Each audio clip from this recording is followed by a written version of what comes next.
Female প্রস্টিটিউটসের অনেক আইন আছে, অনেক সোশ্যাল কাজও হয়, কিন্তু দেয়ার আর অলসো মেল প্রস্টিটিউটস বা জিগোলো প্রচুর আছে। কিন্তু তাদের কি কোনো অধিকার আমি এটা আছে? অনেক কাল আগে থেকে বলে আসছি। ধরুন আজকে জিগোলো যারা আছেন, তারা তো লুকিয়ে রাখে না নিজেকে। এবার জিগোলো বললে কি হবে, অনেক লোকের মুখ কুচকে যাবে, কারণ তাহলে আবার অনেক অনেক মহিলার এমন অনেক কিছু বেরিয়ে আসবে। নিয়ে একটা সিনেমাও আছে বিয়ে পাস, তাহলে গন্ডগোল হয়ে যাবে তখন সব। কিন্তু আমি এটার মধ্যে কোনো অন্যায় দেখি না। মেয়েরা ফিনান্সিয়াল ইন্ডিপেন্ডেন্ট হয়েছেন, তাদের স্বাধীনতা বেড়েছে, তারা জিগোলো ডাকতেই পারেন।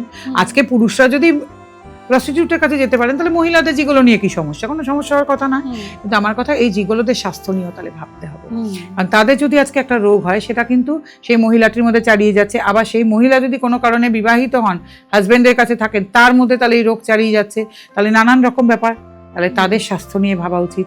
তাহলে তাদের পারিপার্শ্বিক যে আছে সব কিছু নিয়ে ভাবা উচিত, যেরকম প্রস্টিটিউটদের নিয়ে ভাবা হয়। এবার মুশকিল হচ্ছে আপনি এই জিগোলো খুঁজেই বার করতে পারবেন না।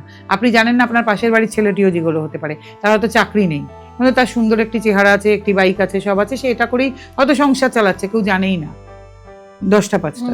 তো এটাও একটা profession, you have to look after it like a profession. এটা তো একটা প্রফেশন। তো আমার কাছে কথা, জিগোলোরাও বাইরে আসতে চান না, কারণ ওনারা বাইরে এলে কিন্তু আরো অনেকে সংসার ভাঙবে, যেটা কিন্তু প্রস্টিটিউটদের ক্ষেত্রে এই সম্ভাবনাটা একটু কম। তখন আবার লোকে বলবে পুরুষতান্ত্রিক সমাজ, পুরুষ তো এরম করলে কিছু হয় না, মেয়েরা এরম করলে কিছু হয়। তো সেগুলো তো আমাদের ভাঙতে হবে না। হয়তো আপনারা এম্পাওয়ার্ড ওমেন হয়ে লাফালাফি করেন কেন? আপনাদেরও কি সাহস আছে বলার যে আপনারা জিগোলো ডেকেছেন? আমি জানতে চাই।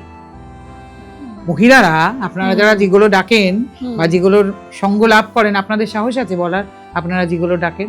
দেখি আপনাদের সাহস আছে কিনা। সেদিন তো জানবো আপনারাও এম্পাওয়ার্ড হয়েছেন, আপনারাও সামনে এসে কথা বলতে পারছেন। বলুন দেখি, আপনারা তো বলতে পারবেন না। তাহলে আপনাদেরও সাহসী হতে হবে এম্পাওয়ার্ড ওমেন হওয়ার জন্য।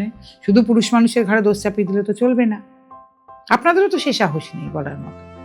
আপনারাও লুকিয়ে চুরি আনন্দ উপভোগ করছেন কেন? সেটা তো হওয়া উচিত না।